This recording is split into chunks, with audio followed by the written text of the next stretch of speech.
pengalaman seperti ini kalau kita serahkan kepada KPU saja, sementara ini kan pekerjaan KPU.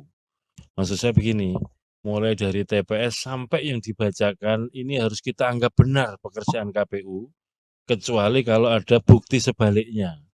Nah, bukti sebaliknya kan nggak mungkin KPU membuktikan sendiri, sebagaimana yang sudah kita lakukan kemarin di mana? Sumatera Selatan ya. Itu kan kita minta saksi peserta pemilu menyampaikan ini ke Bawaslu supaya kemudian ada pemeriksaan singkat atau pemeriksaan cepat untuk menelusuri ini. Bukan Gorontalo clear. Enggak, clear. Yang di sini kemarin Sumsel. Begitu saksi Demokrat, maksud saya mereka ini kan punya data, C salinan, betul ya?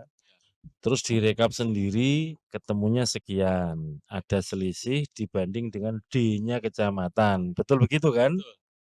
Menurut Demokrat, ya kan? Nah, secara hukum kan apa yang dikerjakan oleh teman-teman KPU ini harus dianggap benar. Kecuali ada bukti sebaliknya. Nah, bukti sebaliknya kan kalau Demokrat mengklaim sendiri kan nggak mungkin. Harus ada pihak yang memeriksa. Oleh karena itu dalam pandangan kami ya, saya kira sebaiknya ini disampaikan kepada Bawaslu dan kemudian Bawaslu